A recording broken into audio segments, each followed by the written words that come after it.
rage, anger, it's all there. Feel it, be in the feeling. Now, when I count to 3, this higher state that you were just in, we're going to call that in to that experience. Totally transmuted it. Whew. Not there. Anger not there. Child who's witnessing it is safe automatically, perfectly. The sister is safe.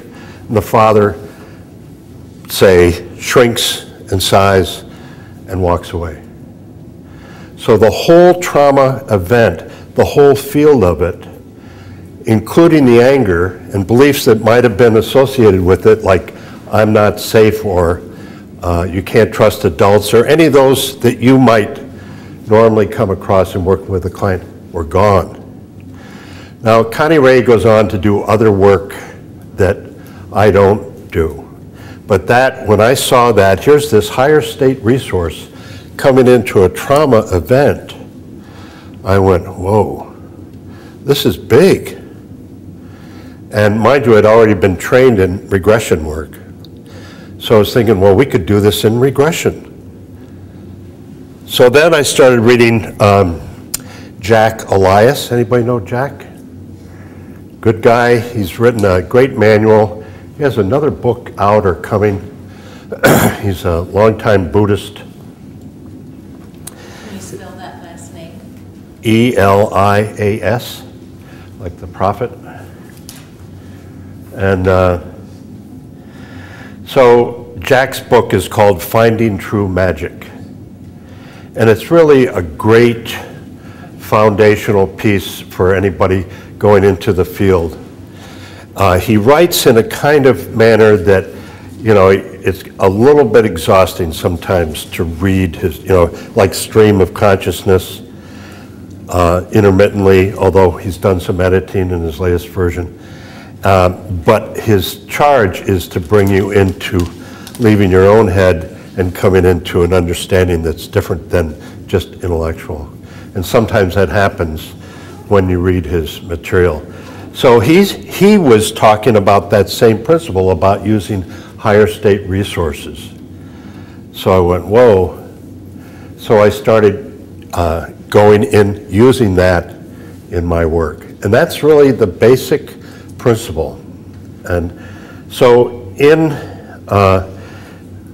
my book, which is, I don't know if there are any left, I have more upstairs, but everything that I talk about, this is my aid here, everything that I talk about today is in the book, and of course a lot more, and there are detailed protocols for how-tos, how to do it, and so on.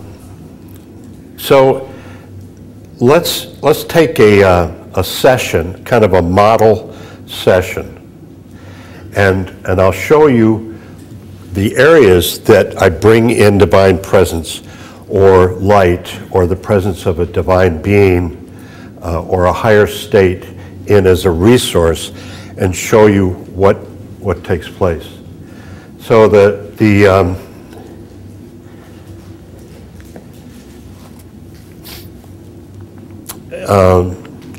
in regression work, I'm very non-directive.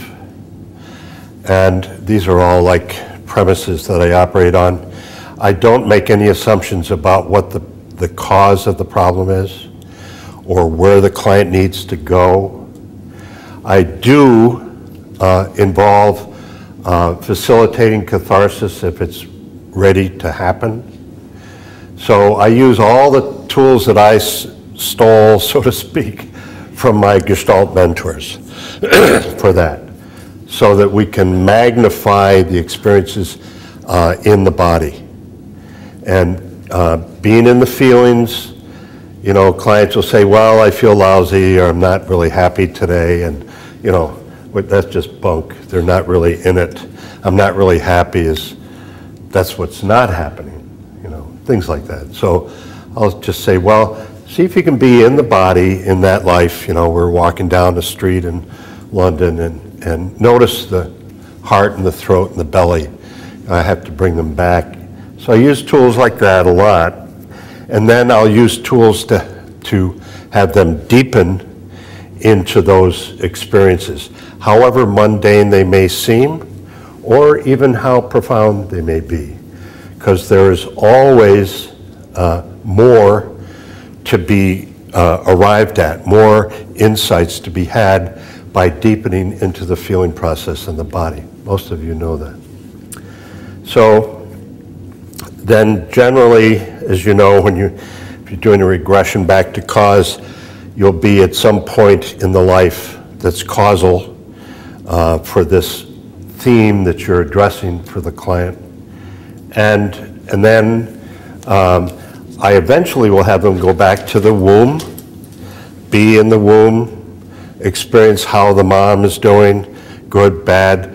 If she's in a bad state, how does that affect you? What's the impact on you? Feel that.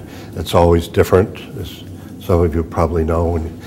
When you do that kind of inquiry in the regression, you know, how are you doing in the womb? Oh, it's lovely and I'm floating. And how's your mom? She's not present. She's really so preoccupied with the other 5 kids, she has no time for me. Oh, how does that feel? Well, I have a hole in my heart, which is different than just floating along. See? Okay, so then we'll go through other trauma. Let's say that the theme is abandonment, and we're going to bring healing to that field, that theme. Now, you'll notice I use the word field. That brings us to one of the foundations of how I approach this. The Hindu term. This one is a. Oh, this is a. We get fancy here, you know. Oh wow. There you go. Gee, retractable. Watch out for the sharp end. Yeah. Okay.